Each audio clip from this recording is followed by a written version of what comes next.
Bismillahirrahmanirrahim. Assalamualaikum warahmatullahi wabarakatuh. Kami dari kelompok 2 akan membahas tentang faktor dan prosedur dari pengembangan bahan ajar. Nah, di sini yang pertama saya akan membahas tentang apa itu pengembangan bahan ajar. Kemudian selanjutnya saya akan membahas tentang faktor-faktor pengembangan bahan ajar. Baik, langsung saja. Yang pertama, pengembangan bahan ajar. Nah, dilihat dari pengertiannya, pengembangan yaitu persiapan perencanaan yang dibutuhkan sangat matang untuk mengembangkan bahan ajar dengan baik. Kemudian, menurut Abdul Majid, pengembangan ialah proses mendesain pembelajaran dengan logis, sistematis untuk menetapkan segala sesuatu yang akan dilaksanakan dalam proses belajar mengajar dengan memperlihatkan potensi kemampuan dari anak didiknya. Sedangkan pengertian dari bahan ajar ialah bentuk bahan yang digunakan untuk membantu pendidik dalam pelaksanaan kegiatan belajar mengajar di kelas. Nah, jadi pengertian dari keduanya suatu perencanaan yang matang untuk mengembangkan segala bentuk bahan ajar untuk membantu seorang pendidik dalam proses belajar mengajar di kelas. Baik, selanjutnya pembahasan yang kedua yaitu faktor-faktor pengembangan bahan ajar. Selain itu, seorang pendidik diharapkan wajib memiliki pengetahuan yang luas mengenai beberapa faktor-faktor pengembangan bahan ajar serta mampu mengembangkan bahan ajar tersebut. Nah, faktor-faktor pengembangan bahan ajar ini dibagi menjadi 7, yaitu yang pertama ada kecermatan isi. Kecermatan isi ialah validitas atau kebenaran serta keselarasaan isi. Kebenaran ini datangnya sesuai dengan sistem oleh suatu bangsa, sedangkan validitas dikembangkan melalui konsep serta teori-teori yang telah berlaku di dalam bidang keilmuan ilmiah. Nah, yang kedua, ketetapan cakupan. Ketetapan cakupan ini sangat berhubungan dengan kecermatan isi yang sesuai dengan konsep berdasarkan bidang keilmuannya. Dalam hal ini, yang paling diutamakan dalam ketetapan cakupan yaitu dari tujuan proses pembelajaran.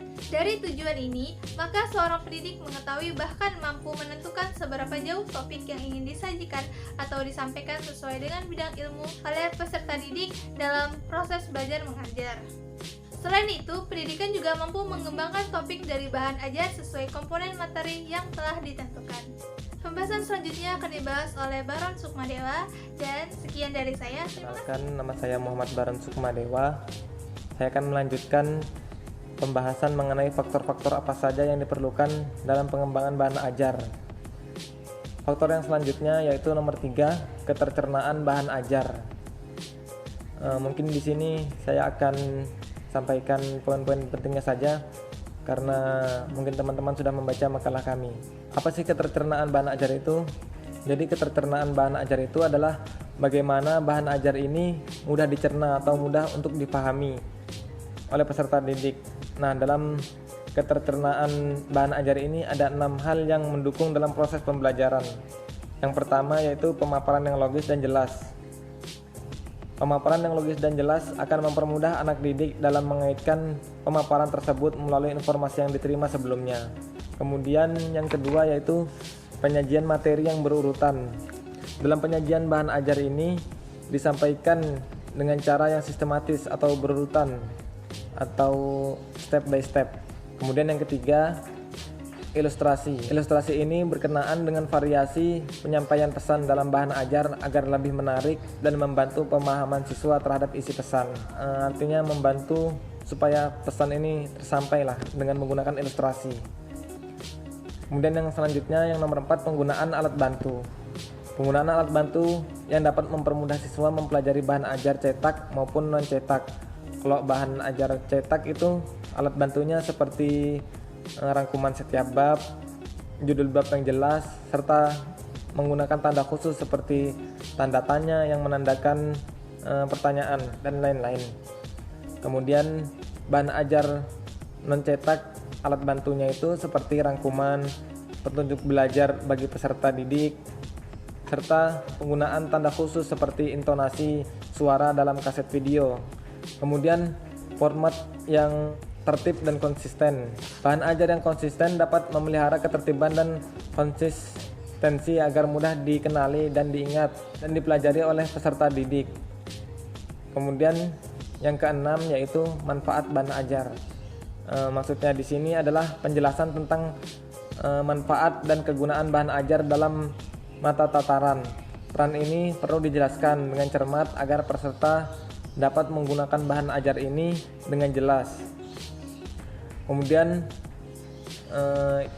faktor yang selanjutnya yaitu penggunaan bahasa dalam menyampaikan materi. Penggunaan bahasa ini seperti ragam bahasa, pemilihan kata yang tepat, penggunaan kalimat efektif yang sekiranya mudah dipahami peserta didik agar pesan-pesan penting itu tersampaikan ke peserta didik. Kemudian perwajahan atau pengemasan.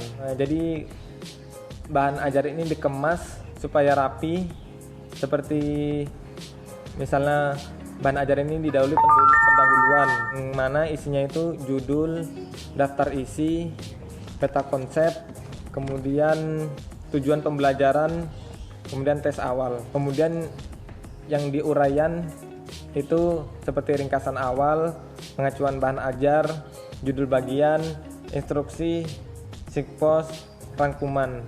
Kemudian yang di akhir itu diisi dengan senarai, teks akhir, dan juga indeks.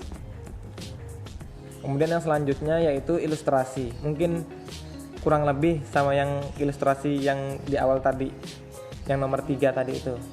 Di sini gunanya ilustrasi adalah memperjelas pesan atau informasi yang disampaikan, membuat bahan ajar lebih menarik melalui variasi penampilan.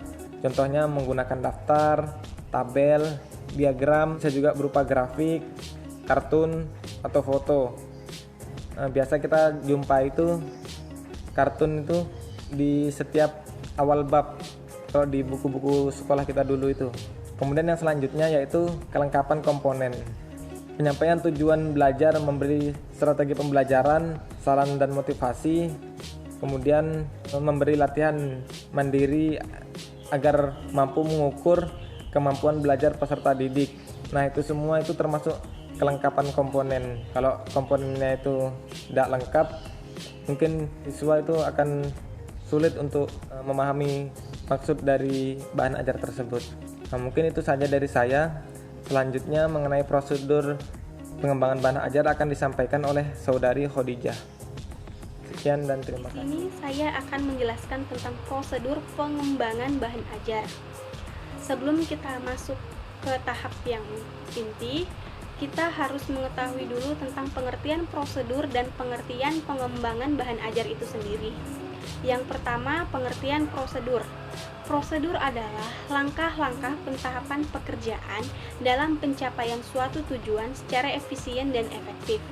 Sedangkan pengertian pengembangan bahan ajar sendiri adalah suatu proses yang tersusun agar keaslian dan keterpercayaan bahan ajar dapat terjamin. Beberapa faktor dapat berpengaruh pada kualitas bahan ajar dan proses pengembangan bahan ajar, yaitu isi, cakupan, keterbacaan, bahasa, ilustrasi, perwajahan, dan pengemasan.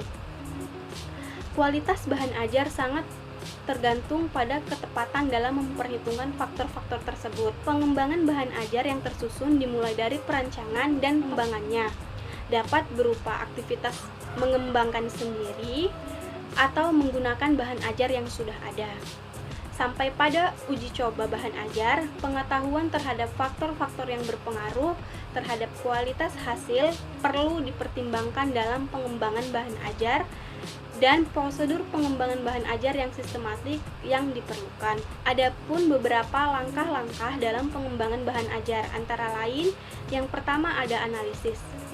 Tahap ini adalah tahap untuk mencari informasi mengenai perilaku dan karakteristik awal yang dimiliki siswa. Karakteristik awal memberi informasi tentang ciri dari segi demografis maupun fisik. Misalnya anak berusia di bawah 8 tahun, kebanyakan berasal dari daerah pegunungan dan lain-lain. Jika informasi siswa sudah diketahui, maka implikasi terhadap rancangan bahan ajar akan dapat ditentukan dan bahan ajar dapat segera dikembangkan.